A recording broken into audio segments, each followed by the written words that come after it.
hikmah ke 39. Bismillahirrahmanirrahim. Al-hikmatut tasi'atu wa thalathun. Hikmah ke 39. La tarfa'anna ila ghairihi hajatan huwa muriduhu alaika.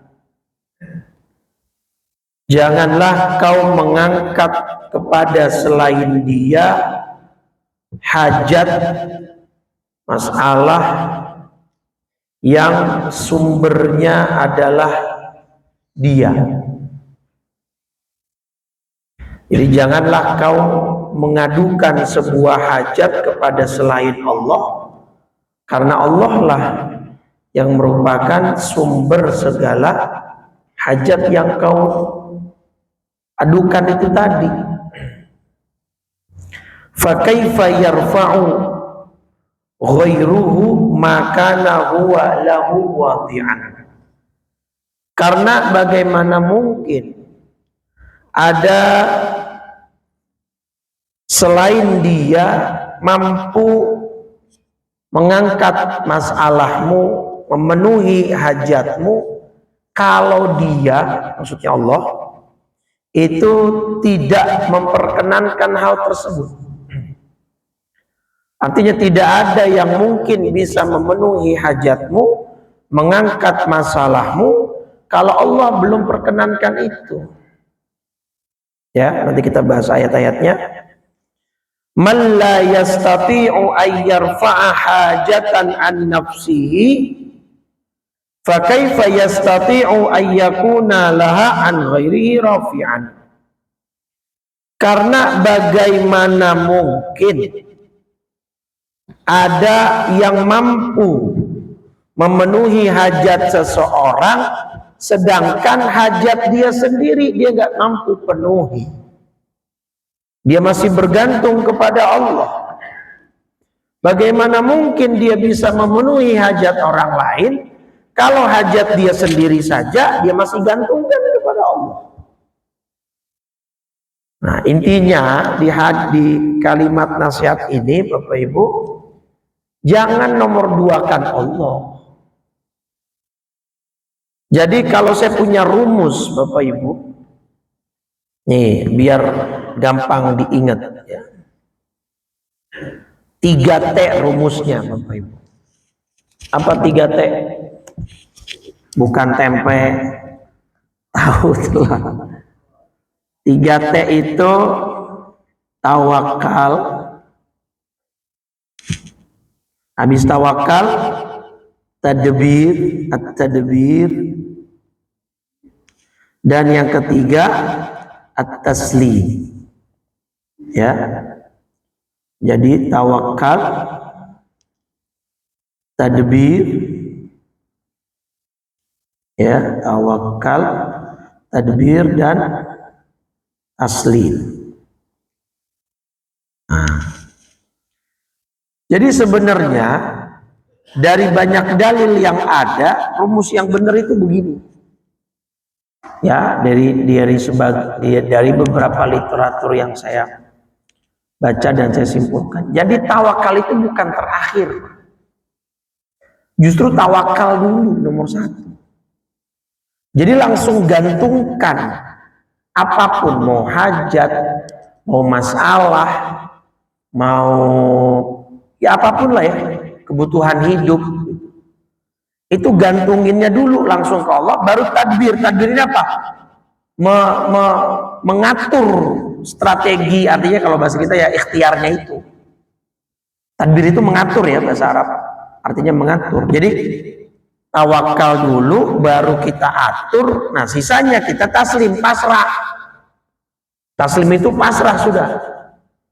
Ya ridho kalau bahasa kitanya terhadap apa yang sudah Allah takdirkan gitu. Setelah tawakal dan ikhtiar. Jadi tawakal, ikhtiar, ridho itu. Urutannya begitu. Nomor 1, nomor 2, nomor 3. Nah hikmah Ibnu Athaillah nomor 39 ini memperkuat Pak. teori 3T ini. Jadi kan inti dari hikmah tadi apa? Bagaimana mungkin Anda menyandarkan suatu hajat, suatu penyelesaian masalah problem ke pihak yang dia saja nggak mampu nyelesain masalahnya sendiri? Ya artinya selain Allah nih, selain Allah, siapapun orangnya, apapun jabatannya, seberapapun kayanya, pada akhirnya semuanya kan butuh Allah, Pak. Ya. Dan masa Anda lebih memasrahkan hidup Anda kepada orang atau kepada pihak yang sebenarnya dia juga masih butuh pihak lain, dalam hal ini Allah. Ya alih-alih daripada kita pakai peran orang ini, langsung ke Allah aja, kan begitu. Syekh Buti di dalam akhir penjelasannya cerita, Pak. Beliau itu ketika baru-baru lulus doktor atau S2, ya doktor kalau nggak salah doktor, itu beliau melamar jadi dosen di Universitas Damaskus Syria. Nah ternyata ada masalah nih dalam administratif ijazah SMA beliau, ternyata katanya sekolahnya belum di apa kalau bahasa kita disetarakan ya, belum disamakan. Iya, jadi belum, tapi ijazahnya ada gitu ya. Tapi sekolahnya ini yang ada problem lah. Walhasil singkat cerita, jadi ketika dia melamar kerja jadi dosen di awal-awal baru lulus nih beliau Syekh Buti, ada masalah di situ. Jadi terhambat nih proses pendaftarannya jadi dosen. Umumnya kita yang terbersit kan langsung melakukan manuver politik, Pak.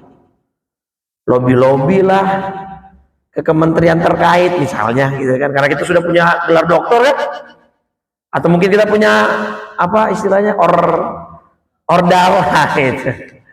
Kita benar nggak? Kita langsung lakukan lobby-lobby yang ya tidak sampai melanggar hukum dan tidak sampai melanggar syariat gitu.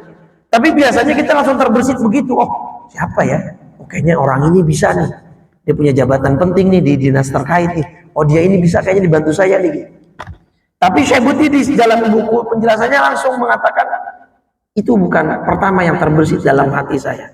Dan bukan itu yang pertama kali saya lakukan. Begitu saya tahu ada masalah di verifikasi administratifnya, saya langsung sholat tahajud, saya langsung sholat malam meminta kepada Allah, kalau memang ini adalah jalan baik buat saya untuk menyebarkan ilmu saya, tolong permudah dan tunjukkan caramu. Dah gitu, beliau nggak lobby ke siapa-siapa, beliau nggak minta ke siapa-siapa. Dan seminggu kemudian ternyata ada program dari Dinas Pendidikan di Damaskus Syria untuk penyetaraan semua ijazah. Tanpa beliau melobi siapapun, tanpa beliau meminta bantuan siapapun, ternyata Allah jadikan jalannya seperti itu, dan akhirnya beliau lulus di awal-awal lulus jadi dokter gitu ya, itu bisa langsung menjadi dosen dengan cara seperti itu. Dan ini saya punya pengalaman pribadi, Pak. Tetangga saya, orang Cipinang Muara. Suaminya sudah lama meninggal, anaknya laki-laki dua atau tiga saya lupa. Salah satunya ada yang bercita-cita jadi ustadz dan pengen kuliah di luar negeri. Dan beliau nggak punya kenalan siapa-siapa, beliau nggak punya channel siapapun gitu ya. Di tahun sebelum inilah, jauh sebelum saya kuliah, duluan dia gitu maksudnya. Kalau nggak salah mungkin di sekitar 2000-an lah, 2003 atau 2002. Belum ada kemudahan-kemudahan akses teknologi kayak sekarang lah kan di zaman itu kan. Android pun, HP pun masih cukup relatif mahal saat itu. Si ibunya nggak punya channel, nggak punya. Terus ketika saya main ke rumah dia, ya kebetulan ibunya juga kawan sama ibu saya, gitu, ditanya, dapat dari mana nih kok beasiswa? Ya nggak tahu, pokoknya saya minta sama Allah, saya doa sama Allah. Nah nggak taunya dia punya temennya ngajak, ya ajakan iseng sebenarnya. Tuh ada tes itu tuh, tes ke luar negeri, Timur Tengah, zaman itu kan, ya bahwasanya pokoknya Timur Tengah lah, belum spesifik nyebut negara mana gitu. Pokoknya ini ada tes. Ya udah, ya karena memang dia juga punya basic ya, dia lulusan pondok gitu. ikutan aja. Waktu itu bayar tesnya kalau nggak salah, bayar untuk apa namanya sekitar 20.000 atau 50.000 saat itu untuk formulir atau apa, karena kalau ini lulus langsung dimasukkan itu itunya formulirnya gitu ya. Itu pun dibayarin sama temennya Pak, karena memang orang susah ini, tetangga saya orang Cipinang Moro orang susah. Terus udah si anak juga nggak terlalu yang expect ngawang-ngawang bakalan lulus gitu, karena tahu saingannya kan Timur Tengah nih luar biasa gitu. Dan subhanallah sebulan kemudian dapat kabar yang ngajak temennya nggak lulus, yang bayarin nggak lulus, dia yang dibayarin, yang dalam tanda kutip cuma iseng ikut ajakan temennya, yang karena ibunya tadi langsung dalam tanda kutip ngelobi Allah, lulus dan sampai S1 ya. Saya lupa di Ummul Qura kalau nggak salah, di Mekah saat itu ya. Jadi akhirnya lulus dan ya sekarang juga sudah menjadi ustadz orangnya gitu ya. Jadi ini yang ingin coba ditekankan oleh Syekh Ibnu Athaillah ya. Jadi jangan kau mengangkat hajatmu ya, membawa hajatmu kepada selain Allah, karena sumber pemenuhan kebutuhanmu ya dari Dia, dan nggak mungkin ada orang atau pihak yang bisa memenuhi hajatmu kalau Dia tidak menghendaki itu. Dalil yang paling kuat terkait itu dalam surat Yunus Bapak Ibu. Surat 10 ayat 107. Nah lihat nih. Wa iyyamsasqallahu bidurrin fala kashifalahu illahu. Jika Allah menimpakan suatu bencana kepadamu, maka tidak ada yang dapat menghilangkan bencana itu kecuali Dia. Wa iyyuridka bi khairin fala radda li fadli. Dan jika Allah menghendaki kebaikan bagimu, maka tidak akan ada yang dapat menolak karunia-Nya. Yusibu bihi may yasha'u min ibadik. Dia memberikan kebaikan kepada siapapun yang Dia kehendaki. Wa huwal ghafurur rahim. Dan Dia Maha Pengampun lagi Maha Penyayang. Ini sama nih dengan hadis. Ada yang tahu hadis yang saya maksud? Hah? Hadis Nabi kepada siapa? Yang kata Nabi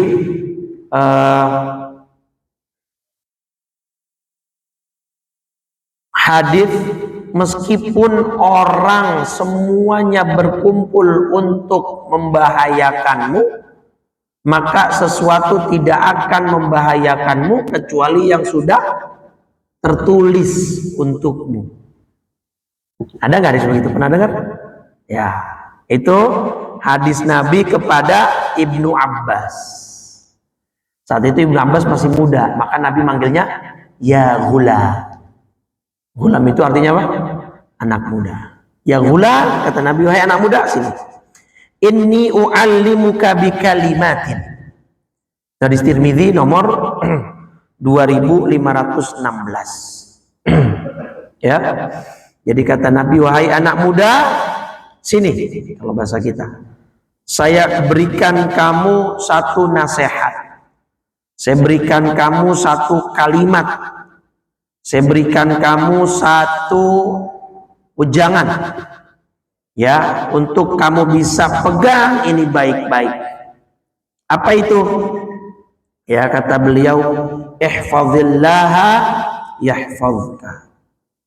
Ya, jagalah Allah, maka Allah akan menjagamu. Nah, ini ya. Hadis Tirmidzi nomor 2516. 2516. Oke. Nah, di sini kata Nabi, ihfazillaha yahfazka. Jagalah Allah, maka Allah akan menjagamu. Apa maksudnya? Dalam syarah hadis kata ulama dikatakan, jagalah Allah dengan memenuhi perintahnya dan menjauhi. Itu cara kita menjaga Allah, jaga aturannya. Nanti efeknya apa? Allah akan menjagamu. Nah ini ada cerita Pak, tahu dalam kitab fikih ada namanya Matan Abu Syuja'.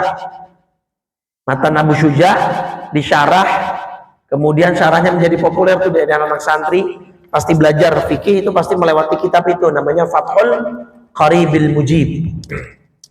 Itu kitab fikih yang menjadi dasar dalam mazhab Syafi'i. Itu Abu Syuja' Pak, pengarang matannya itu umurnya 106 atau 116, saya agak lupa. Di biografinya beliau bercerita.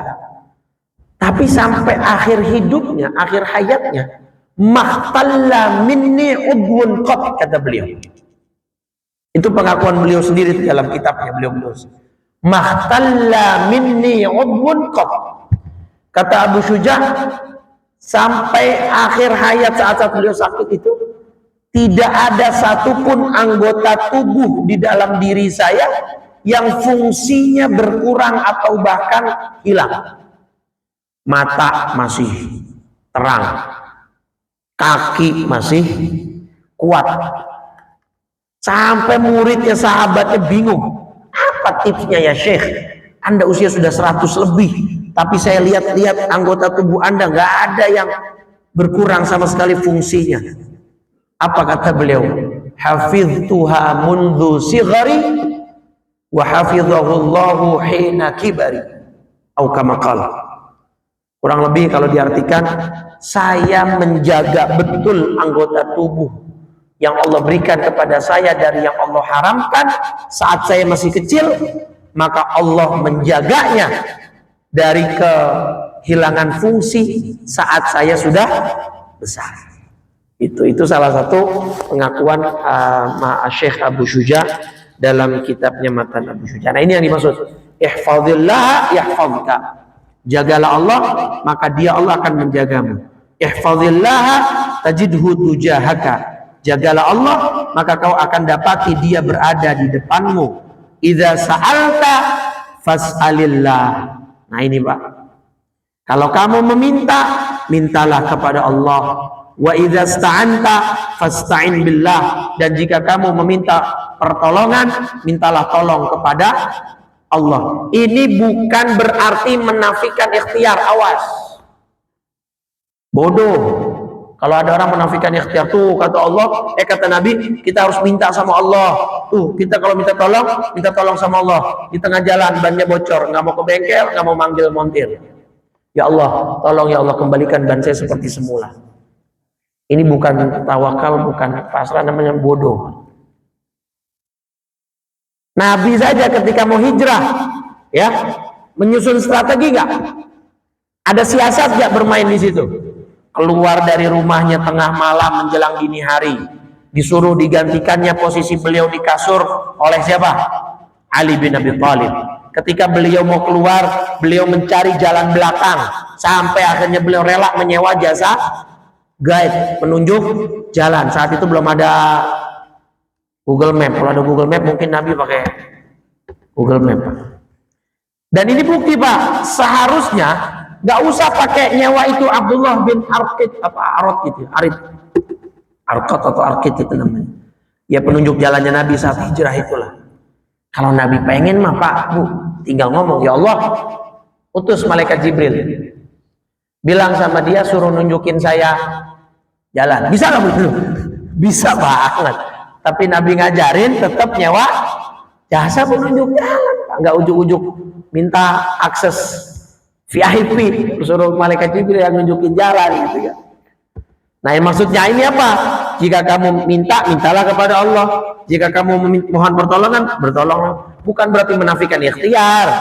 Bukan berarti nggak boleh minta tolong dokter kalau lagi sakit, nggak boleh ke bengkel minta tolong montir kalau lagi kalau lagi rusak mobil motor. Enggak, maksudnya dari awal di hati kita tidak pernah, jangan sampai itu ya, melangkahi Allah. Jadi langsung tawakal di dalam hati kita, gantungkan langsung kepada Allah. Nah, di sini lihat.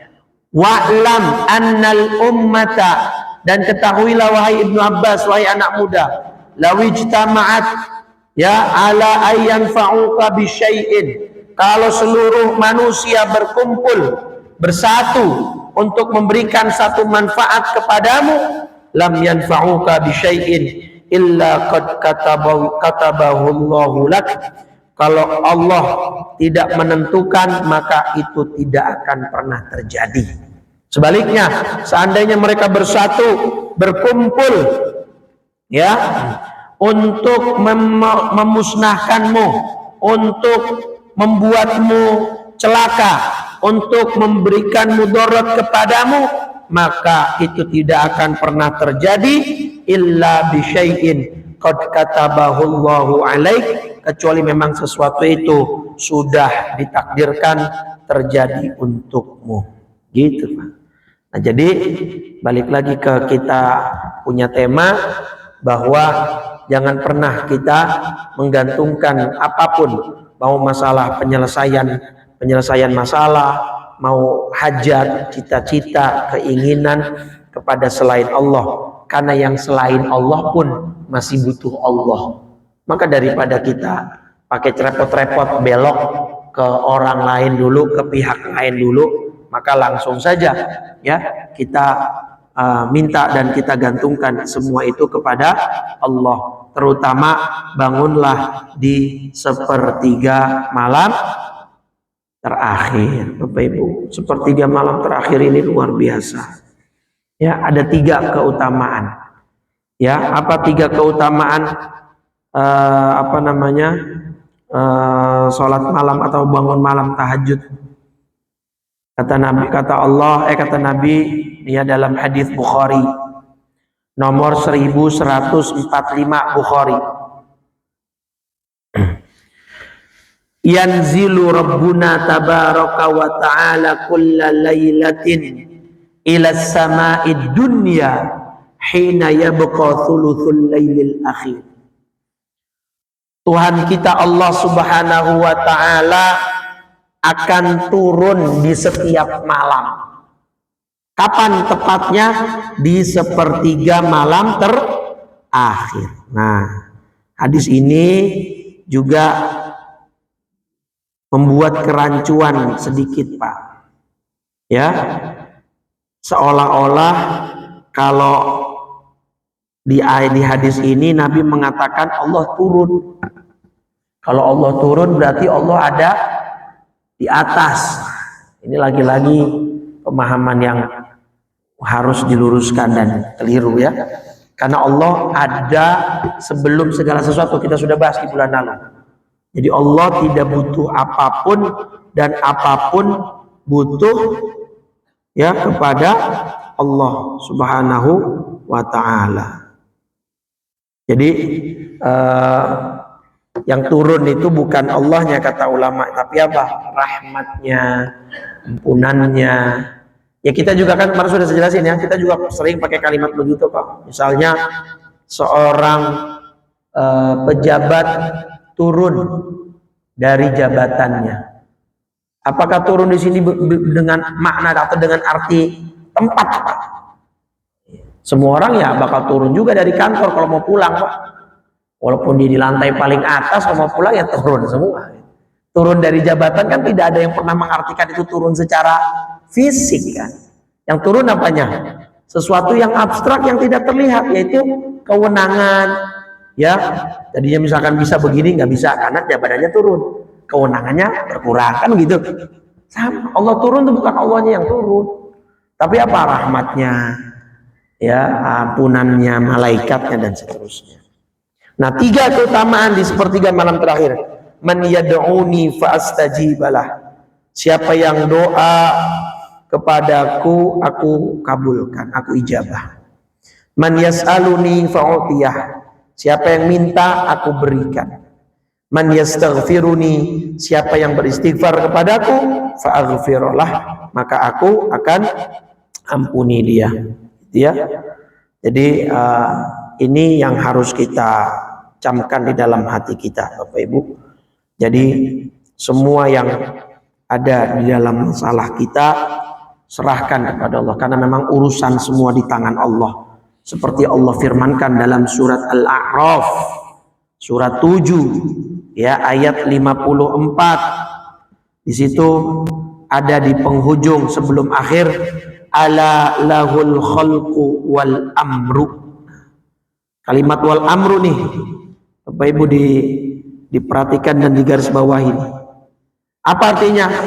Ingatlah segala penciptaan, khalq itu penciptaan, wal amru lahu. Ala lahul khalq wal amru artinya apa? Segala penciptaan dan urusan itu menjadi haknya dia. Maka apapun urusan kita, ya itu haknya Allah. Kewenangannya ada di tangan Allah. Dan daripada kita mengangkat hajat kita, ya mengeluhkan masalah kita, mengadukan nasib kita kepada selain Allah, maka langsunglah kita arahkan kepada Allah, karena pihak yang lain pun semuanya tetap masih butuh kepada Allah. Daripada kita membuat jembatan yang sebenarnya tidak perlu, ya kita langsung ke Allah. Nah, baru nanti jembatannya kita buat setelah kita pasrahkan semuanya kepada Allah dengan cara berikhtiar. Ya konsep 3T tadi ya, tawakal, tadbir, dan taslim. Ya itu dia. Ya, jadi dalam hal apapun Bapak Ibu, termasuk nih terkait misalnya masalah apapun ya, masalah keluarga, pribadi, negara, negeri. Sampai Nabi itu untuk hal gini, saya ada tema cinta tanah air itu bagian dari iman. Hubbul watan minal iman. Itu kan bukan hadis Bapak Ibu, tetapi itu kesimpulan dari ulama yang bersumber dari Quran dan hadis. Ya, nah Nabi itu sangat cinta kota Mekah, Pak. Ya, sebagai dalil ada satu doa, ya bukan doa sih, lebih ke apa ya, kalimat puitis lah, yang Nabi katakan dan Nabi arahkan ini kepada kota Mekah. Ya lihat, nanti saya akan bawa ke tema kita. Ini hadis Tirmidzi nomor 3926. Saking Nabi cintanya kepada kota Mekah, Bapak Ibu, Nabi sampai mengucapkan kalimat-kalimat puitis yang ditujukan oleh Nabi untuk kota Mekah. Jadi gambarannya Nabi ngasih ngasih makan, ngasih pujian kepada kota Mekah, ngajak bicara lah kota Mekah. Apa kata Nabi? Ma'atyabaki min baladin. Wahai kota Mekah, betapa indah dan cantiknya engkau sebagai sebuah negeri. Wa habbaki ilayya, dan betapa engkau sangat aku cintai. Walau la anna qaumi akhrajuni minki masakantu ghairaki. Kalaulah tidak karena aku diusir oleh kaumku sendiri dari kamu, maka saya tidak akan pernah mau tinggal di kota selain kamu. Jadi simpelnya, kalau bukan karena saya diusir, saya nggak mau pindah dari Mekah, kata Nabi. Nah, maka dari sinilah dan dari dalil-dalil yang lain nanti, maka kemudian muncul hubbul watan minal iman. Jadi salah kalau ada orang mengatakan cinta negeri itu nggak ada kaitannya dengan agama. Keliru. Nabi cinta banget sama kota Mekah. Nah, saking cintanya Nabi ke kota Mekah, saat beliau hijrah ke kota Madinah, Nabi takut kalau beliau nggak bisa mencintai kota Madinah sebagaimana beliau mencintai kota Mekah. Nah, disinilah lihat nih, poin saya di sini Bapak Ibu, Nabi ternyata menyerahkan hatinya kepada Allah untuk masalah cinta kepada kota doang, Pak. Ya, untuk masalah cinta kepada sebuah kota yang memang Nabi takut nih pindah ke Madinah, tapi Nabi nggak bisa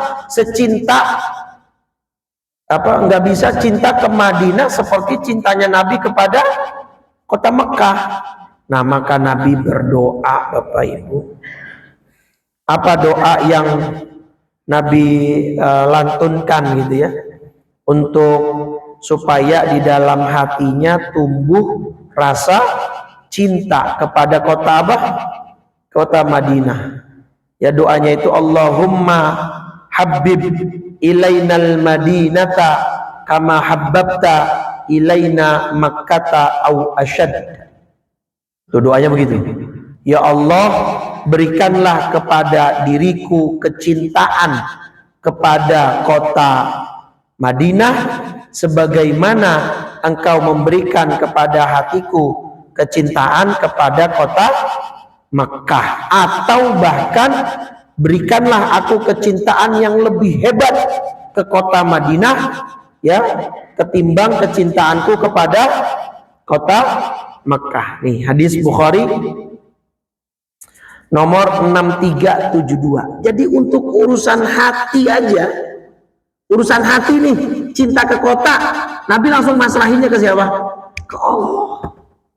Urusan yang mungkin nggak terlalu apa vital gitu ya, nggak, bukan urusan makan, urusan nyawa, enggak, tapi urusan apa? Urusan porsi cinta nih. Nabi takut udah tinggal di Madinah tapi nggak bisa cinta sama Madinah. Doa Nabi Pak di hadis Bukhari nomor 6372, Habib ilainal Madinah, ya Allah, berikan aku kecintaan kepada kota Madinah kama habbabta ilaina Makkah, sebagaimana kau berikan aku kecintaan kepada kota Mekah, au asyad, atau bahkan berikan aku kecintaan yang lebih dahsyat lagi kepada kota Madinah. Dan betul Pak, sampai Nabi punya janji Pak, janji MOU khusus untuk orang-orang Madinah. Apa janji Nabi buat orang-orang Madinah? Kata Nabi, ya, manistato'a ayyamuta bil Madinah. Hadis Tirmidzi nomor 3917. Tirmidzi nomor 3917. Manistato'a ayyamuta bil Madinah, siapa yang mampu untuk bisa mati di kota Madinah, falyamut biha, maka hendaklah dia mati di sana. Cuma bukan dengan bunuh diri nih. Tentang lagi umroh, mumpung lagi umroh nih, kita lagi di Madinah nih. Kata Ustadz kemarin ada hadis Nabi, kita disuruh mati sama Nabi di Madinah. Ada kita bunuh diri dan enggak keracun. Jangan, bukan begitu. Mungkin maksudnya ya dengan ikhtiar kita umroh sesering mungkin kalau ada rezeki, gitu kan? Atau kita punya properti di sana. Sekarang kan Saudi sudah membuka peluang untuk orang bisa punya properti di sana dengan modal kalau nggak salah 2M apa gitu ya. Jadi kita bisa punya properti, bisa jadi warga negara sana gitu ya, atau sekedar punya propertinya saja bisa. Jadi kata Nabi, hendaklah kalau kamu bisa mati di Madinah, matilah di sana. Kenapa? Fa inni asyfa'u liman yamutu biha, karena sesungguhnya aku akan memberikan syafaat khusus untuk orang-orang yang mati di kota Madinah dan dikebumikan di sana. Wah. Jadi Nabi untuk urusan cinta ke kota aja tetap dialihkannya ke siapa? Kepada Allah langsung. Ya. Nah, jadi balik lagi tema dari hikmah ke 39 yang disampaikan oleh Ibnu Athaillah, la tarfa'anna ila ghairihi hajatan huwa muriduha alaika. Ya, janganlah kau mengangkat hajatmu kepada selain dia, karena dialah sumber hajat itu yang dia berikan kepadamu. Fa kaifa yarfa'u ghairuhu ma kana huwa lahu wadi'an. Bagaimana mungkin ada pihak lain yang bisa memenuhi hajatmu kalau memang Allah tidak memperkenankannya. Man la yastati'u ay yarfa'a hajatan an nafsihi. Kalau ada orang dia saja tidak mampu memenuhi hajatnya sendiri, fa kaifa yastati'u ay yakuna laha an ghairihi rafi'an. Bagaimana mungkin dia bisa untuk memenuhi hajat orang lain? Artinya apa? Dianya sendiri saja masih butuh kepada Allah, maka bagaimana mungkin dia bisa ya untuk memenuhi hajat orang lain atau menyelesaikan masalah orang lain. Gitu ya. Jadi jangan sampai kita ya tetap manusianya kita hargai, ikhtiarnya kita tetap lakukan. Manusianya juga kita terima kasih kalau memang kita dapat bantuan Pak, kayak tadi tuh dokter montir gitu ya. kasih tetap, karena ada hadis malam yashkurin nas lam yashkurillah. Orang yang tidak tahu terima kasih kepada orang lain, maka dia tidak dianggap bersyukur kepada Allah. Yang penting hatinya, kalau butuh minta dulu ke Allah, baru ikhtiar. Ada masalah, ngadu dulu ke Allah, baru cari solusi. Dapat nikmat, alhamdulillah dulu, balikin dulu ke Allah, baru setelah itu kita terima kasih sama manusianya sebagai asbabnya atau perantaranya. Baik. Alhamdulillah. Allahu Akbar, Allahu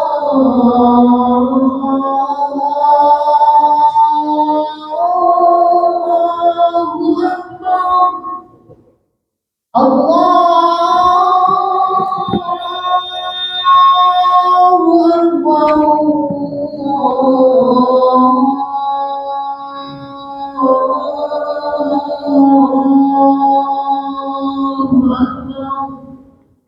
Asyhadu an la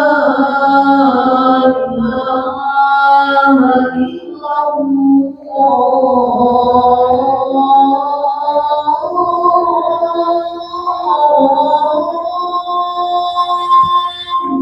Asyhadu Asyhadu an la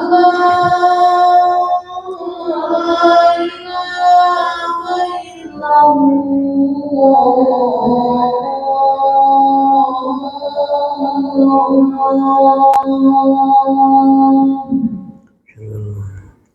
Asyhadu anna Muhammadar Rasulullah.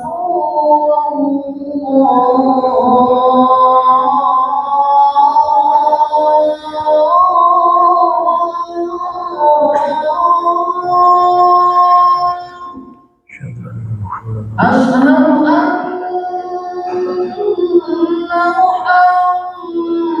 Muhammadar Rasulullah.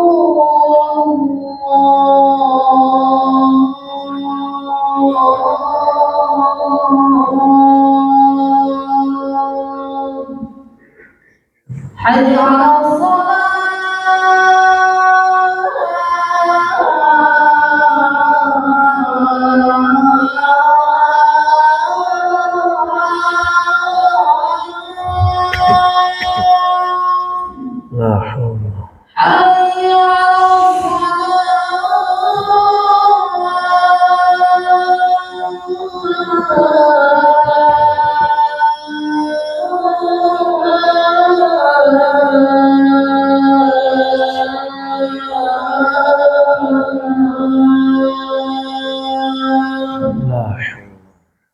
حي على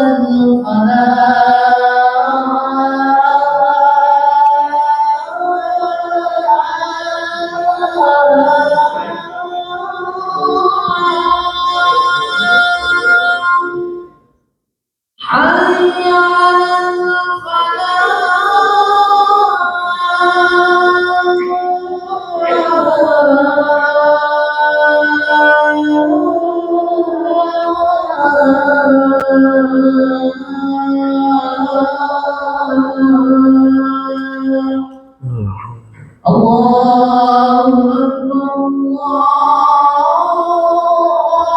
Akbar. La ilaha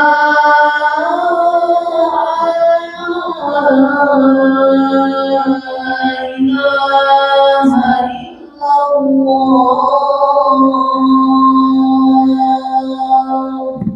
La ilaha illallah Muhammadur Rasulullah sallallahu alaihi wasallam wa ala hadhihi da'wati tammah. Siratu wal adil wa salam. Ya Allah.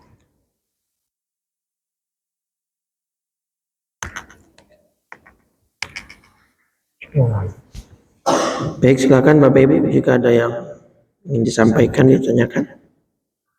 Ya, silakan Bapak Ibu.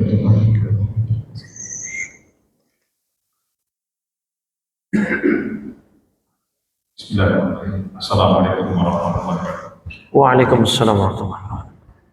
Terkait dengan tadi Pak Ustaz bilang takbir tawakal dan tasbih, kan awalnya waktu tentang tawakal takbir dan tasbih. Kalau terhadap doa yang seperti ini, kita berangkat ke luar dan kita yakinkan sama Rasulullah. Bismillahirrahmanirrahim. Dengan kaitan itu, maka di sini terlebih dahulu takbir dulu, Pak Ustaz. Takbir adalah mulai dengan Allah ya. Bismillah, kita mulai dengan Allah. Usaha kita. Terus kedua, tawakal, kita serahkan diri kepada Allah. Ketiga, baru lama Allah berkata, kalau kita lemah, Allah yang kuat. Kita pasrah. Jadi yang gimana tuh Pak Ustaz? Baik. Yang ini kan ada salah satu ada hadis yang bilang apabila kita usaha dulu, kalau kita tawakal, baru kita serahkan kepada Allah.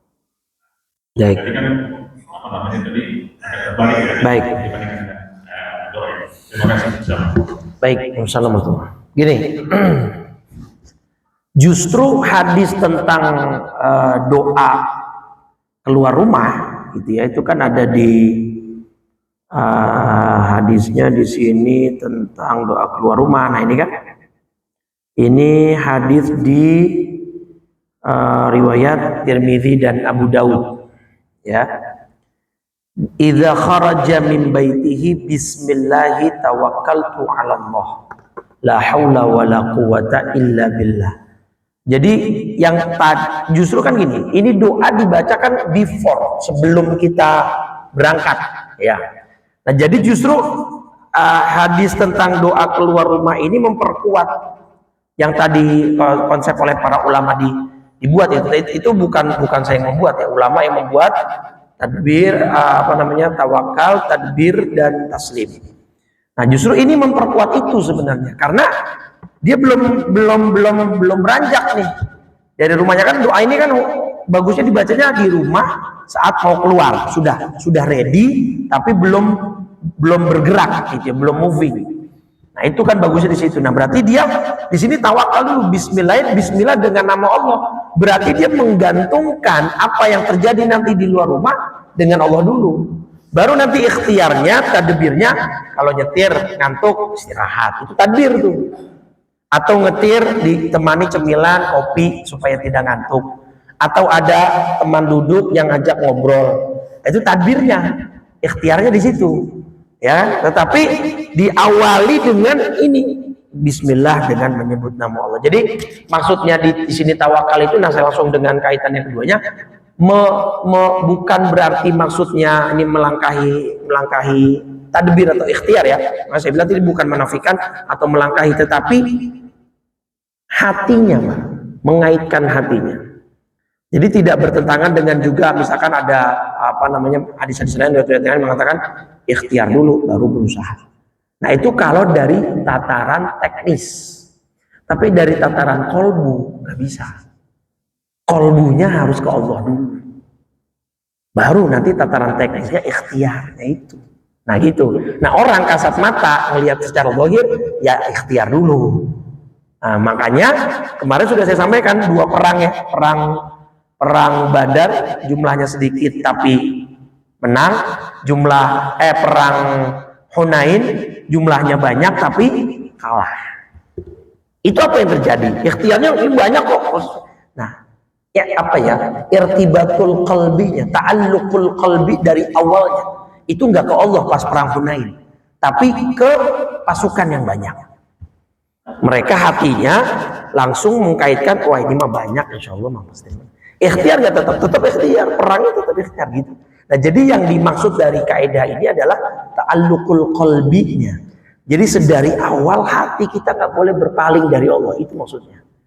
Nah, kalau dalam tataran teknis, dalam tataran praktek, ya orang lihatnya pasti ikhtiar gitu. Ya, jadi sebenarnya lebih ke ini tatarannya tataran qalbi, supaya hati kita begitu mau melangkah apapun itu, pemenuhan hajat, penyelesaian masalah, jangan ke Allah. Artinya misalkan seandainya pun ada orang yang melakukan lobby politik atau minta tolong, itu kan boleh juga. Tetapi dilihat dari hatinya, nah dia cenderungnya ke orang ini apa ke Allahnya. Nah, itu yang ingin ditegaskan sama Ibnu Athaillah. Ngapain kamu menyandarkan hatimu 90% ke orang ini, orang ini juga masih butuh Allah kok, nah, gitu. Tapi bukan berarti kita nggak boleh minta tolong kan, gitu. Sama kayak berobat. Kamu sampai berobat ke luar negeri segala macam. Nah, apakah hatimu ini lebih condong ke teknologinya, ke obat yang mahal patennya, atau ke Allahnya? Nah itu. Jadi sebenarnya dari situnya yang ingin ditekankan oleh Syekh Ibn Athaillah itu di awal amr, di awal urusan kita, apapun itu urusannya, nah, hati kita kemana? Nah itu maksudnya jangan alihkan kita dari diri kita dari Allah, dari Allah. Itu aja sih sebenarnya. Jadi lebih ke tataran kolbu di situ. Baik. Allah alam. Jadi itu sebenarnya menggambarkan bahwa Allah itu tidak butuh terhadap pada orang hamba ini. Yes, larinya ke situ. Ya. Itulah saja. Apa? Betul. Nahnu fakir. Ya, betul. Jadi intinya ke situ nanti arahnya gitu. Kamu nggak? Kadang-kadang masalah pengertian bahwa seolah-olah Allah itu Ya, itu dia. berarti nggak sempurna. Nggak sempurna, betul, betul. Bahkan ada yang cukup kurang ajar juga tuh. Ketika ada orang perempuan, dia tadinya praktisi Quran juga, tapi agak melenceng sekarang nih. Bahkan kabarnya dia juga penghafal Quran. Ya nanti cari di Google namanya Kumaila lah. Ya, Kamila Kumaila atau siapa gitu saya lupa. Dia bilang begini, ketika membahas ayat wa ma khalaqtul jinna wal insa illa liya'budun. Tidaklah kuciptakan jin dan manusia kecuali untuk beribadah kepadaku. Dia bilang nih salah satu kalimat yang sangat kurang ajar menurut saya dan kebablasan. Dan kurang ajar memang nih, masalahnya Allah yang diomongin sama dia. Kata dia gini, berarti Allah narsis banget ya, pengen banget disembah. Dia ngomong begitu Pak. Ini bahaya Pak, omongan ini kalau masuk ke anak-anak Gen Z, Gen Alpha yang nggak punya pondasi kuat, dia akan mikir, iya benar juga ya. Kalau emang katanya Tuhan nggak butuh apapun, kalau emang katanya Tuhan nggak butuh ibadah, nggak butuh, even nggak butuh ciptaannya, kenapa dia nyiptain makhluk untuk supaya dia disembah-sembah? Jangan-jangan Tuhan kena NPD nih, sampai begitu Pak. Alhamdulillah. Tahu NPD? Narsistik apa? P-nya apa? Diagnosis. Pokoknya satu penyakit yang narsis lah, pengen diagungin, pengen dihormatin. Nah, ini orang aja. Nah, yang tadi saya jelaskan betul, ini membuktikan bahwa Allah nggak butuh kita. Ya sebenarnya kalau semuanya apa dalam hadis qudsi, lau anna awwalakum wa akhirakum insakum wa jinnakum ala atqa qalbi wahidin minkum ma zada min mulki syai'a. Dalam hadis Muslim, hadis qudsi kata Allah, seandainya kalian semua manusianya, jinnya, yang dari awal sampai akhir semuanya beriman, semuanya ibadah, itu nggak menambah keagunganku sedikit pun, kata Allah. Sebaliknya, kalau kalian semua maksiat, semuanya kafir, nggak ada yang beriman, nggak berkurang mana qasam min mulki syai'a. Itu hadis qudsi dalam Sahih Muslim. Nggak berkurang, gitu ya. Ya mudah-mudahan Allah selamatkan akidah kita dan pemahaman. Silakan Pak Agib. Ustaz, Ya. saya merenungkan ini kajian hikmah sebuah ini memang kita mau hikmah karena dalam fenomena kehidupan keseharian muamalah itu manusia itu cenderung di sekitarnya dulu kalau kita tahu pimpinan, misalnya ada pimpinan, anak buah nggak tahu soal pimpinan itu, atau orang miskin ya, atau dengan orang kaya, kalau dia minta, dia nggak berdoa minta Ke Allah dulu. Nah ini memang makomnya tawakal itu menurut saya membutuhkan tingkat keimanan yang mantap. Jadi dari awal niatnya hanya kepada Allah, sampai akhir usahanya itu tetap tawakal. Jadi tawakal itu adalah satu proses yang terus menyertai dalam upaya kita untuk mengatasi berbagai masalah. Awalnya kita tawakal, kemudian kita ikhtiar, terus didampingi pada saat kita pun mengalami kesulitan sampai akhirnya kita berserah diri kepada Allah. Jadi udah Ucapkan. dalam kenyataannya fenomena kehidupan muamalah sehari itu manusia ya selalu minta tolongnya dengan yang ada di Yang terdekat ya, betul. Betul. nggak ditolong pun marah-marah juga. Nah, betul. Allah yang kalau dia berdoa mungkin orang segera Betul, betul. ada dulu sama Allah, lalu dia baru berikhtiar menjadi lebih mudah. Betul. Nah, itu menarik Pak Agib. Kalau tadi sedikit saya singgung masalah orang cenderung akan langsung terbersit dalam hati dan pikiran minta tolong dengan yang terdekat. Wa nahnu aqrabu ilaikum min hablil warid. Dan aku lebih dekat kepada kalian ketimbang urat lehernya sendiri. Nah, berarti kalau kita tidak langsung mengarahkan at-tawajjuhul qalbi, kita tidak mengarahkan hati kita langsung ke Allah saat ada masalah, saat ada pemunajat, berarti kita tidak menganggap Allah sedekat itu dengan kita. Berarti masalahnya di siapa? Di orangnya lagi. Oh, Allah udah bilang kok saya lebih dekat daripada urat lahir dia gitu kan. Kalau dia nggak kepikiran Allah, dia nggak kepikiran Allah, lagi ada masalah nih, dia nggak kepikiran Allah, langsung yang kepikiran bosnya, atasannya, temennya yang kaya, ini segala macam. Langsung kepikirannya dia, berarti dia tidak sedekat itu dengan Allah. Dianya berarti lagi-lagi problemnya di dia. Nah, kalau dia merasa memang Allah itu dekat dan dia dekat dengan Allah, kan yang terbersit langsung yang terdekat kan tadi kan bahasanya kan. Langsung yang terbersit, yang terpikir langsung orang terdekat atau pihak yang terdekat. Yang terdekat siapa? Nah, kalau kita memang mendekatkan diri kepada Allah dan kita yakin dengan ayat tadi, Allah lebih dekat daripada urat leher kita. Ya harusnya tadi tawajjuhul qalbinya. Nah, dalam tataran prakteknya ketika ada orang minta tolong sama orang lain atau pihak lain, jangan buru-buru langsung divonis. Oh berarti ini orang nggak minta ke Allah. Enggak, kita kan nggak pernah tahu hatinya, kita nggak pernah tahu before dia ke orang ini. Apa mungkin dia sudah banyak berdoa aja segala macam gitu. Makanya dalam tataran tadi saya bilang dalam praktek nggak kelihatan nih. Tahapan tadi itu nggak kelihatan. Yang kelihatan pasti ikhtiarnya duluan. Ya, karena tawajjuhul qalbi nggak pernah bisa disingkap oleh siapapun. Gitu ya. Jadi itu poin di situ. Ya, mudah-mudahan bisa dimengerti dan pahami, dan ya walaupun tadi makomnya tinggi, ya mudah-mudahan kita bisa sampai ke situ setahap demi setahap ya walaupun agak berat. Mudah-mudahan Allah berikan kita taufik dan hidayah. Baik, kita tutup, kita akhiri dengan 3 kali kalimat tauhid dan doa kafaratul majlis. Mudah-mudahan Allah wafatkan kita dalam keadaan husnul khatimah. Qala Rasulullah sallallahu alaihi wasallam, afdhaluz dzikri fa'lam annahu la ilaha illallah la illallah la ilaha illallah Muhammadur Rasulullah sallallahu alaihi wasallam, kalimatu haqqin 'alaiha nahya 'alaiha namut wa biha nub'adu insyaallah taala minal aminin. Alhamdulillahirabbil alamin. Allahumma shalli ala sayidina Muhammadin wa ala alihi washabihi ajmain. Allahumma inna nas'alukal huda wat tuqa wal afafa wal ghina.